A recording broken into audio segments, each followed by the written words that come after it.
วัติศาสตร์มันได้สลับเนื้อกร้อยสังเกตโลกเลือกที่ปีมีเรื่องมวยได้ไทยเถอได้สเตอร์แต่เถออ้อยกัมพูชี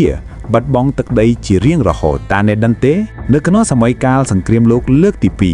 ประเทศไทยได้ปัจจุบันนี้คือเจียสัมปอนมิตรระบอบอเมริกนูทว่าบ้านประกาศสังเกตเจียจำหอแต่เลือสหรัฐอเมริกหายหนึ่งจักกระพุบอังเลเนื้อทั้งไงตีมาเผยปรามค่ายมากราชนะมือกวนปรำกุ้นรอยไส้สปีประเทศไทยในการเนาะคือจีรอดรันนับจะปนบ้านประกาศสังเกตแต่เลือบล็อกสัมปอนมิตรหรือก็อ allies ได้ขนมบล็อกนี้ก็มีนพองได้สหรัฐอเมริกหายหนึ่งจักกระพุบอังเลเนื้อเป็ลได้สังเกตโลกเลือกตีปีจับประดาวพัตุลางเนื้อขนมดำบอลเอรบเนื้อขนมคายกัญญาชนะหมดพรปรำบุญรอย30ปรำบุญประเทศไทยบ้านประกาศคลุ่นเจีประเทศอาเพียเกรดกล้าประกาศแบบนี้มันทั่วอ้อยบารังหนึ่งอังเลสบายจบประมาณเต้โดยซาตาประเทศแต่งปีนี้ทลอบรมเปิงทาไทยหนึ่งความเตอคลุ่นหนึ่งขนมกาทูสังกรีมประช่างจีมวยหนึ่งอาละมองมาย่างเตียดบารังหนึ่งจะกระพุบอังเลบ้านกรุบรังแต่เลือแดนได้จุ่มเว้นประเทศไทยแต่หายได้เมียนโดยเจียภูมิกัมพูชีหายหนึ่งประเทศลาวพวกเก้เก็ตถาไทยประหารเจียขมิ้งจำเรือเอาไว้กลายปีความตรอจักกระพุบอังเล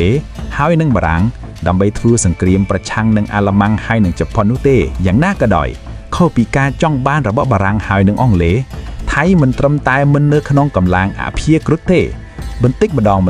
งบายทีเรตรักจะป้นได้จีสตรือระเบาะอังเลหายหนึ่งบารังประเทศญี่ปุ่นหนึ่งประเทศไทยบ้านสหรัฐกาเนียแถมทางบ้านกู้แพนตี้ปุ่งริกตึกได้ระเบาะคลุนไอเรียงคลุนบรรโจตึกขนงเสือเผาศึกษาระเบาะรอดเตียดพองโดยแพนตี้ระเบาะญี่ปุ่นนู้กราเกรอบมวยแผนกทมแต่เลยตึกได้ระเบาะจินรีแอแพนตี้ระเบาะไทยกราเกรอบแต่เลยดำบอลอาซีอาคเนหายหนึ่งโจแต่ดอตึกได้ระเบาะเจนพองได้จุ่มลู่จีเลือกดำบวงฟตู้หลังระเวียงไทยหายหนึ่งบล็อกอ allies หรือกับบล็อกสัมปอนมิตรได้เมียนอเมริกจากกระพุบอังเลหายหนึ่งบารังเนื้อขนมนู่บ้านการล้างเนื้อเปดาบารังดูระล่มกรอมได้ระเบาะอาลมองหายอาลมองบ้านบังการรัฐาบิบาลบัญชาดมุ้ยคือรัฐาบิบาลวิชีประเทศไทยบ้านเมืองเคยทานเนื้อเปได้บารังดูระล่มเวียคือจีเอาการหล่อบังพดเนื้อขนมกาได้ไทยจับประดามเฉลียนเปี้ยนโจตึกได้อันดูจันบารังหายกู้แผ่นตีระเบาะเคลื่อนซาจิตทำไมยังน่ากระดอยรัฐาบิบาลวิชีระเบาะบารังบาตูใบจีระนับอาลมองก็เป็นใต้เหมือนยลเพิ่มเธอเลยเอาไว้แต่ไทยเตรียมตีจองบานเต้โปลคือกากู้แผ่นตีปุ่งริกตึกได้ระเบาะไทยโจลตึกขนมตึกได้อันดูจันบารังจีรัตทอลไทยก็สำหรับเจ็ดเทอสันกรีมจีมวยหนึ่งกองตอบบารังได้กำปงแต่เชอเจื้องเนื้อขนมตึกได้อันดูจันบารังเนื้อขนมสันกรีมระเวียงไทยหายหนึ่งบารังนี่จะป้นก็บานลูกได้จิเรกโจลโดยกั้นเจืองไทยจะป้นบานปลาปรักตุ่มแดงตุ่มเนืองระเบาะคล้วนจีมวยหนึ่งอาละมองหายอาละมองดักสัมเปียนแต่เลอรัฐาปิบาลบารังวิชี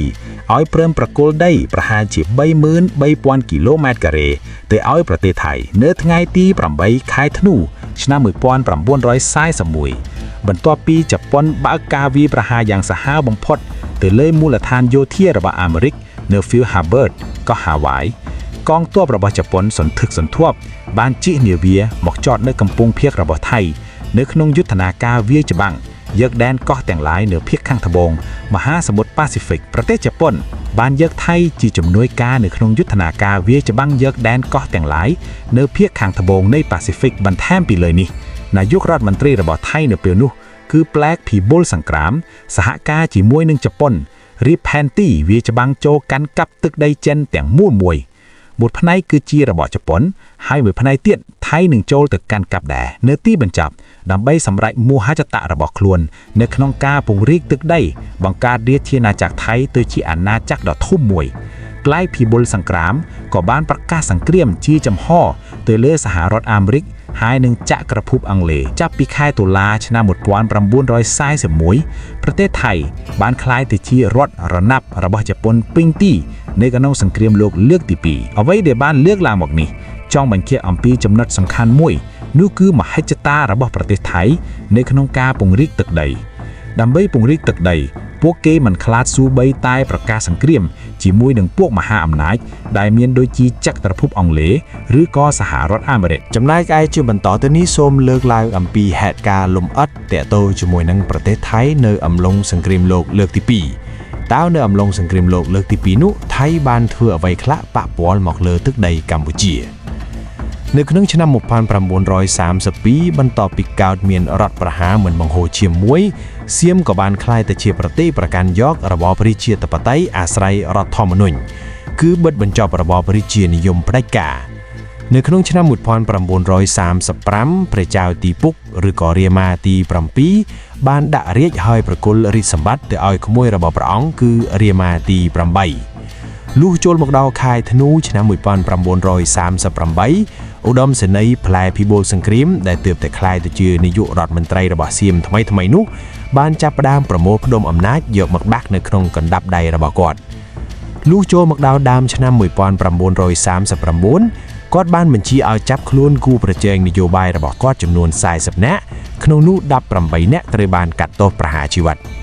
នៅក្នុងខែ9ឆ្នាំ1939ភិបូលសង្គ្រាមក៏បានប្តូរឈ្មោះប្រទេសជាផ្លូវការពីសៀមមកថៃការផ្លាស់ប្តូរឈ្មោះប្រទេសបែបនេះគឺជាការផ្ញើសារផ្ដល់គុណតម្លៃខ្ពស់បំផុតទៅដល់ជនជាតិដើមតៃជាជាងជនជាតិដើមភាគតិចផ្សេងៗទៀតដែលមានឧទាហរណ៍ដូចជាម៉ាឡេ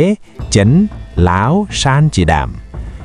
នៅក្រោមការគ្រប់គ្រងរបស់ឧត្តមសេនីយ៍ភិបូលសង្គ្រាមបណ្ដាញសារព័ត៌មានដែលមានដូចជាកាសែតហើយនិងវិទ្យុគឺត្រូវបានរដ្ឋគ្រប់គ្រងនៅពេលនោះរដ្ឋាភិបាលថៃបានដាក់ចេញនូវយុទ្ធនាការមួយចំនួនដើម្បីធ្វើកំណែតម្រង់ប្រទេសឲ្យស្របទៅតាមប្រទេសលោកខាងលិចឬក៏ធ្វើទំនើបកម្មតាមប្រទេសលោកខាងលិចនៅក្នុងកិច្ចការបរទេសថៃបានចងសម្ព័ន្ធមិត្តជាមួយនឹងជប៉ុនហើយនិងអាល្លឺម៉ង់ដើម្បីស្វះស្វែងរកការគាំទ្រពីប្រទេសទាំងអស់នោះប្រយុទ្ធជាមួយនឹងកងទ័ពបារាំងដែលបានដាក់អាណានិគមលើដែនដីនៅក្បែរប្រទេសថៃពលគឺនៅឡាវហើយនិងកម្ពុជាដែលកងទ័ពរបស់បារាំងហើយនិងថៃតែងតែប៉ះទង្គិចគ្នាជាញឹកញាប់នៅក្នុងខែ9ឆ្នាំ1940បារាំងក៏សម្រេចចិត្តបោះបង់ទឹកដីឥណ្ឌូចិនទៅឲ្យជប៉ុនបន្ទាប់ពីមានបញ្ហាពាក់ព័ន្ធនឹងនយោបាយហើយនិងយោធារយៈពេលប្រហែលជា2ខែបន្ទាប់ពីមើលឃើញប្រទេសបារាំងទុនដៃទុនជើងហើយភិបូលសង្គ្រាមបានមើលឃើញថានោះគឺជាឱកាសល្អបំផុតដើម្បីវាយដណ្ដើមទឹកដីពីឡាវហើយនិងកម្ពុជាដែលធ្លាប់ត្រូវបានអាណានិគមរបស់បារាំងកាត់យកពីថៃកាលពីដើមទសវត្សរ៍ឆ្នាំ1900ត្រង់ចំណុចនេះសូមបញ្ជាក់ថាទាំងទឹកដីในឡាវនិងទឹកដីในកម្ពុជាមិនមែនជាទឹកដីរបស់ថៃតាំងតែពីដើមមកទេប៉ុន្តែថៃបានវាយប្លន់យកពីប្រទេសកម្ពុជានិងប្រទេសឡាវ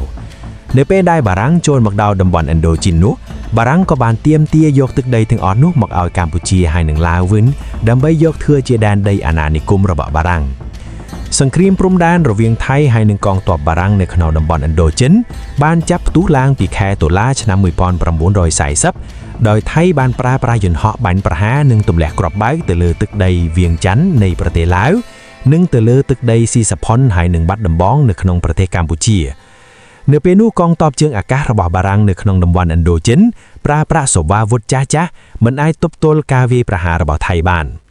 បើទោះបីជាច័ន្ទព្រាបផ្នែកជើងអាកាសក៏ប៉ុន្តែអ្វីៗចាប់ផ្ដើមមានការប្រែប្រួលបារាំងចាប់ផ្ដើមយកជ័យជំនះមានព្រៀបលើសមរភូមិទៅលើថៃនៅដើមឆ្នាំ1941បន្ទាប់ពីកងទ័ពជើងទឹករបស់បារាំងទទួលបានជ័យជំនះលើកងទ័ពជើងទឹករបស់ថៃនៅពេលដែលឃើញថៃមានព្រៀបលើបារាំងជប៉ុនមិនធ្វើអ្វីទេប៉ុន្តែនៅពេលដែលឃើញបារាំងមានព្រៀបទៅលើថៃជប៉ុនក៏បានលូកដៃលូកជើងចូលភ្លាមហើយសម្រួលឲ្យមានកិច្ចចរចាស្វែងរកសន្តិភាពបញ្ចប់ជម្លោះប៉ុន្តែបង្ខំឲ្យបារាំងត្រូវតែប្រគល់ទឹកដីមួយផ្នែករបស់កម្ពុជានិងមួយផ្នែករបស់ឡាវទៅឲ្យថៃកាន់កាប់ភិបូលសង្គ្រាមក៏សម្រេចចាត់សហការជាមួយនឹងជប៉ុនពេញថងមិនប៉ុន្មានថ្ងៃបន្ទាប់មកនៅពេលដែលមើលឃើញថាជប៉ុនវាយបំបាក់កងទ័ពអង់គ្លេសយកជ័យជំនះបាននៅលើឧបទ្វីបម៉ាឡេធ្វើឲ្យភិបូលសង្គ្រាមកាន់តែមានទំនុកចិត្តថា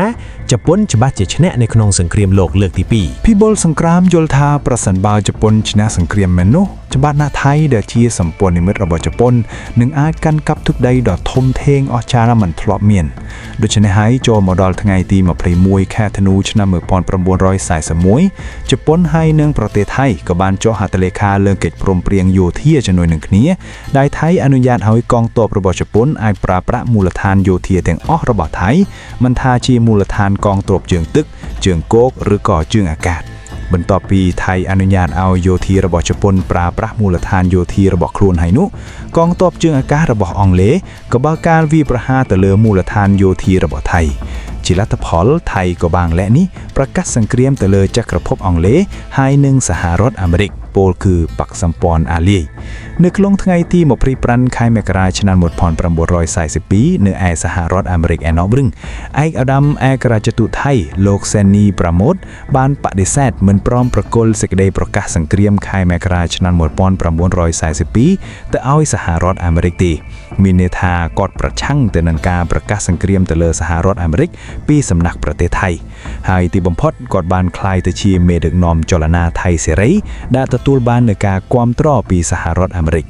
នៅឯប្រទេសថៃឯណោះវិញពីបុលសង្គ្រាមចេះតែបន្តធ្វើសង្គ្រាមពង្រីកទឹកដីជាបន្តបន្ទាប់ដែលមានជំនួយពីយោធារបស់ជប៉ុនជាក់ស្ដែងថៃបានបញ្ជូនកងទ័ពយ៉ាងច្រើនដោយសហការជាមួយនឹងកងទ័ពរបស់ជប៉ុនទៅកាន់ប្រទេសភូមា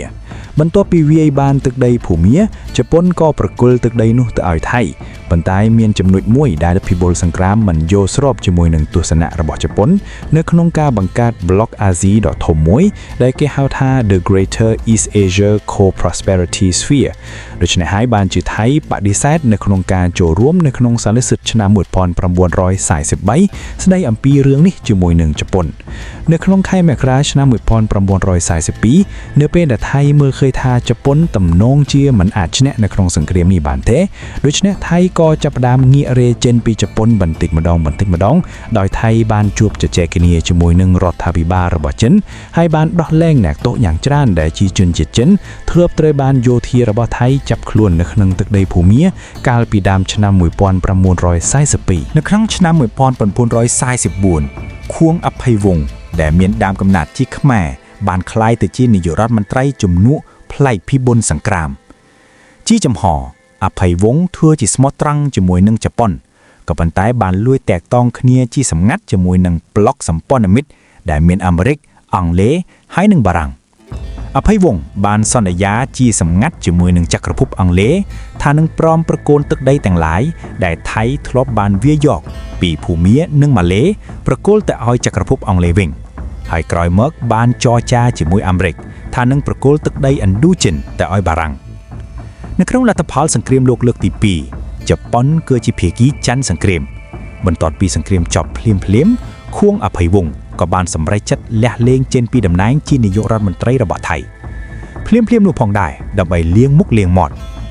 ប្រទេសលោកព្រីឌីប៊ុនដំញ៉ាំងដែលជាអតីតអ្នកនយោបាយដ៏មានប្រជាប្រិយនៅចន្លោះឆ្នាំ1932ទៅឆ្នាំ1938បានប្រកាសថាការដែលភិបុលសង្គ្រាមប្រកាសសង្គ្រាមទល់ជាមួយនឹងអាមេរិកហើយនឹងចក្រភពអង់គ្លេសនោះគឺជារឿងមិនស្របច្បាប់ហើយខុសពីរដ្ឋធម្មនុញ្ញរបស់ថៃនៅថ្ងៃទី17ខែកញ្ញាឆ្នាំ1945អគ្គរដ្ឋទូតថៃប្រចាំនៅសហរដ្ឋអាមេរិកលោកសេននីប្រាម៉ូតដែលមានការគាំទ្រពីអាមេរិកបានក្លាយទៅជានាយករដ្ឋមន្ត្រីថ្មីរបស់ប្រទេសថៃចូលមកដល់ខែ6ឆ្នាំ1946ព្រះចៅរាមាទី8បានសោយទីវង្គតហើយប្អូនប្រុសរបស់ព្រះអង្គត្រូវបានគេលើកឲ្យស្នងរាជបន្តក្លាយទៅជាព្រះចៅរាមាទី9គឺព្រះបាទភូមិន្ទអាដុលយ៉ាដេតដោយសារតែការគាំទ្រពីអាមេរិកតាំងពីសម័យកាលកាន់តំណែងជានាយករដ្ឋមន្ត្រីរបស់លោកសេនីប្រាម៉ូតបានធ្វើឲ្យថៃមានឱកាសទទួលបានកៅអីមួយនៅក្នុងអង្គការសហប្រជាជាតិហើយអាមេរិកក៏បន្តឧបត្ថម្ភគាំទ្រហិរញ្ញវត្ថុទៅដល់ថៃបើទោះបីជាប្រទេសថៃធ្លាប់ចាប់ដៃជាមួយនឹងជប៉ុនកាលពីសម័យសង្គ្រាមលោកលើកទី2ប្រឆាំងជាមួយនឹងអាមេរិកក៏ដោយហើយនៅអំឡុងសង្គ្រាមលោកលើកទី2នេះវាគឺជារឿងគ្រោះថ្នាក់បំផុតសម្រាប់ទឹកដីរបស់កម្ពុជានិងឡាវដែលជាផ្នែកមួយនៃតំបន់ឥណ្ឌូចិនស្ថិតនៅក្រោមការកាន់កាប់របស់បារាំងបើឧទាហរណ៍ថាជប៉ុនគឺជាភាគីឈ្នះនៅក្នុងសង្គ្រាមនោះច្បាស់ណាស់ថាថៃនឹងយកឱកាសនេះពង្រីកប្រទេសរបស់គេក្រាលគ្របលើទឹកដីរបស់កម្ពុជានិងឡាវជាមិនខានប្រសិនបើអ្នកយល់ថាប្រវត្តិសាស្ត្រនេះគួរឲ្យខ្មែរគ្រប់គ្នាដឹងសូមចុច like ចែករំលែកនិង subscribe ដើម្បីកុំឲ្យមេរៀនឈាមនឹងទឹកដីត្រូវបានភ្លេចបាត់ទៅជាថ្មីម្ដងទៀតសូមអរគុណនិងជួបគ្នាវីដេអូបន្ទាប់